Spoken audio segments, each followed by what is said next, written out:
Hey, what's up, everybody? Welcome to Dad's Expensive Hobby. What's up? Today, we're taking a look at the SH Figuarts Super Saiyan 4 Goku Mini from Dragonball Daima.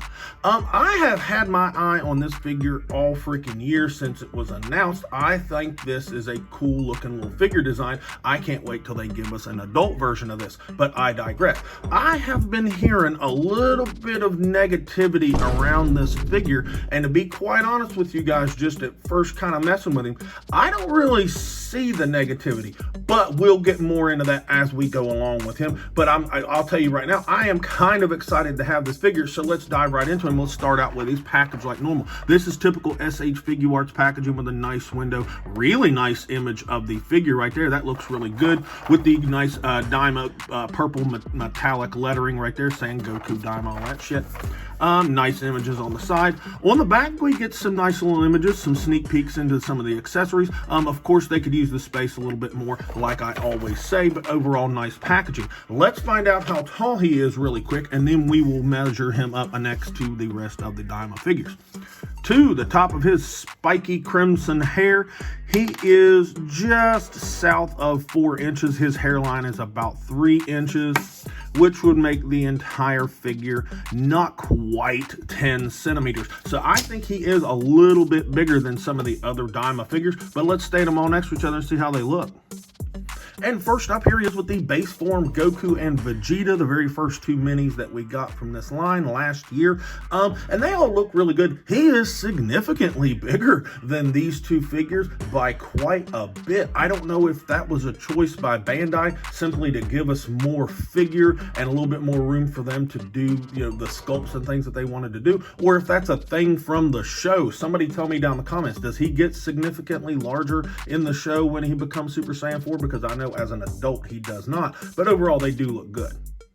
And next up, here he is with the Super Saiyan Goku Mini and the Super Saiyan 3 Vegeta Mini, and I think they all three look awesome as usual. I like looking at him next to the Super Saiyan 3 Vegeta. Did we get that in the show? Somebody tell me down in the comments. I don't remember if that happened or not, but they look good. And here he is with the Daima Piccolo Mini and with the King Goma. Oh my gosh. Piccolo is probably, at least up to this point, my favorite of the Daima releases. And Goma, if you've watched my videos, you know that he is my absolute least favorite. He sucks. I hate him. But Piccolo is still significantly taller than Goku here. That is interesting to me. I didn't realize he was that much taller than them on the show. Somebody talked to me down in the comments, but they all look good. And lastly, real quick, I just wanted to put him next to the GT Kid Goku to show you all they're about the exact same height and size. So what I think they did was just kind of scaled this stuff up to that size to kind of do what they wanted to do for this figure. Hey, real quick, this is my last Dragon Ball Z review of 2025. If you like the video, please give it a like, or if you don't, give it a dislike. But be sure and leave us a comment and subscribe if you haven't already. Now, for accessories, I think he comes with a pretty decent spread of stuff, minus one or two things he should have come with. But he does come with one head sculpt that, in my opinion, looks really, really good. He comes with 5 different face plates, a serious face on him in the package, then a grinning face, a teeth gritting face, and 2 different open mouth yelling faces that both look nice. He comes with 10 different hands, 2 fist hands on him in the package, and then a variety of open style pose hands that all look good. They are all new sculpt, and I like it. He comes with 2 little hands with 2 little energy balls that are accessories for the Super Saiyan Goku Mini, and I like that a lot. And he comes with a really nice kind of modified looking Kamehameha blast or something. If it's called something else, somebody tell me down in the comments. But it looks really good. The blue is like a translucent blue that looks nice and shaped nice with some nice white frosting on it, and then that orange frosted kind of look that's helixed around the shaft of the energy blast looks really good. And down on the part where it's a hand that plugs on his with some that flame effect coming off of it, that is a really, really nice effect. Now, for aesthetic, I have already stated that I think this is a very cool character design, and I don't think that I'm alone in that. I think everybody kind of loves a Super Saiyan 4 in one way or another, but this one slightly differs because they change his proportions a lot during this transformation on this show. Not really sure the reasoning behind it, but in a lot of ways it works, with the big forearms and the big hands. They've captured that here. His arms are definitely longer. They're down to his damn knees, and those that's not normal normal, humanoid proportioning, but I think it works for him. His feet might be a little big and a little thick for the figure or for the character size or whatever, but they had to make a 3D like in-person thing that will stand up. So I think that's one of the reasons why the feet had to be kind of made like that. I think the hair looks really, really good. That's not paint. That is actually plastic that they sculpted like that, but the detail looks really, really good. So I don't have a problem with it. I like all the face plates, the red eyes, the red eyebrows, the little expressions that they've caught. There's nothing new about them. I mean, all these expressions we've seen 100 times before with Goku figures, but it does look good for what's going on with it. Not any paint on this figure except right here in the chest and right here where the two little abs are. Those, and those are matte finished. Don't match like the plastic skin tone 100%, but it never does. So, and it's such a small area, I'm not going to really hold it against it. Oh, and right here on the forearms, it's got some flesh colored paint right there, and it's all done pretty well.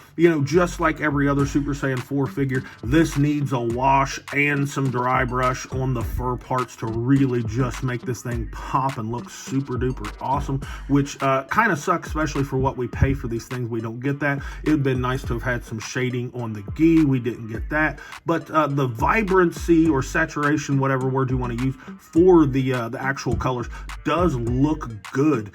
So thus far, I don't really understand where some of the negativity about this figure has been coming from. It's not perfect, and there's definitely a few things that I would change about it, and mostly it's paint and stuff.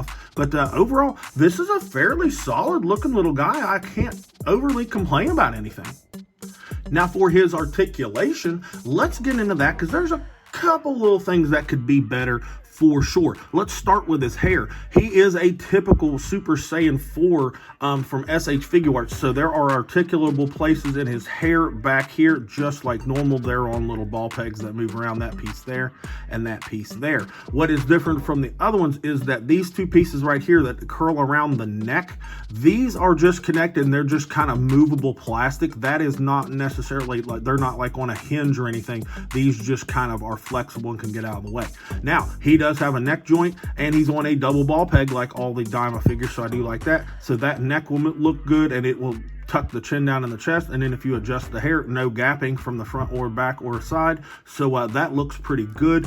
He's not going to look up a big ton for you because of the way the hair is, but it actually, you can tell he is looking up a little bit, so that's pretty decent. His shoulders out above 90, so no problem whatsoever there. You can do 360, you just got to move him around the hair to be able to do it. And he's got a little butterfly in there, and it's just the cutest little joint, and it works really good. You can cross his arms over out here in front of him, so I've got no complaints as far as his shoulder mobility at all. That is really good, and the joint works to move up and down and front and back, so that's pretty decent. Bicep swivel that works pretty good. He's got a crazy built forearm here, so you're only going to get 90 degrees out of this little double jointed elbow right here, but that's okay. Even if he moved in further, his big old fist is just going to punch himself in the face, and what do you really need that for? And the little elbow looks good. Now, I've heard some people make complaints that like his little wrist, they're a ball hinge like normal and you get plenty of range out of them, but I've heard somebody, and I don't remember who it was, say that when you pop his hand off, the wrist piece can come off. Well, yeah, they're not like super glued to his forearm, so what's your problem? If you're popping his hand off, you're going to put it back on with a different hand, so I don't see a problem with it. I don't have a problem with it. You really shouldn't either if you are a rational person. So the wrists are just fine. Let me go ahead and clear that up.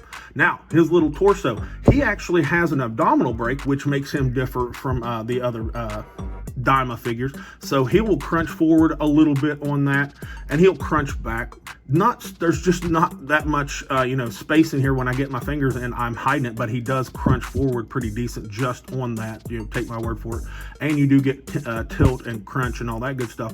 Just it's not as noticeable because he's such a little fella. Down here in the waist, he does have a ball peg that does work really good. This is a floaty piece. The waist band of the top of the pants, the floaty piece, for whatever reason, I think that was kind of a silly choice. They should have just left it connected, but when you adjust it, it hides any gapping you get front or back, and of course all of your twist. Now down here, he does have like a soft diaper piece right here, and the legs, They don't come out to the sides as much as I would like, but none of the Gokus nor the Vegetas did full splits anyway. The only one that did a full split was the Piccolo, which is why he is my favorite one. But that's a decent amount of range for what you're going to want, from this little guy.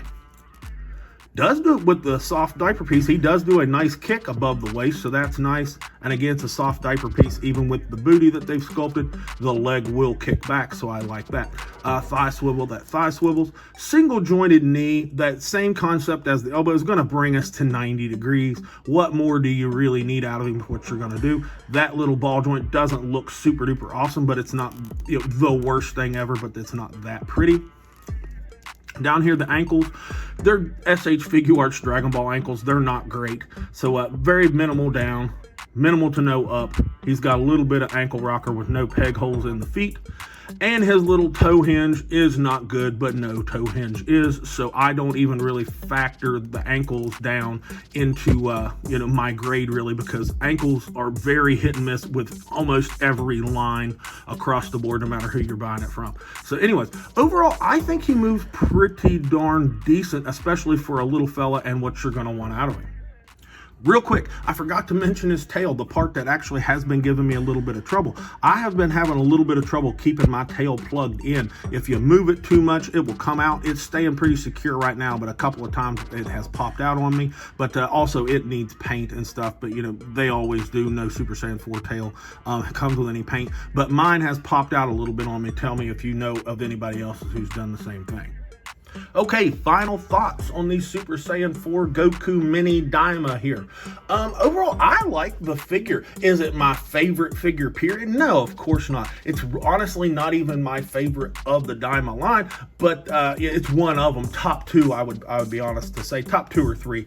But that's not saying much because this Daima line hasn't really been overly spectacular. I think the minuscule size of the figures contributed to that to a lot of people in their minds, mine included. I'm guilty of it too. But he does come with a decent spread of stuff. He's pricey. I think he was like above $80, which is that's a little bit. But like I said, his accessories are pretty good. He looks pretty good. Needs some more paint. His articulation isn't too bad. It's some of the best articulation, honestly, for the Daima Mini line. So overall, I'm going to give him a B-. There are some, definitely just about every aspect of him could be improved in a marked way, but no figure's perfect. But a B- is good for him because he is definitely above average, particularly for these Daimas. But that is all I've got for him. This is my last Dragon Ball Z review for 2025. Stay tuned next year. This has been Dad with Dad's Expensive Hobby, and I'll talk to you all in the next video.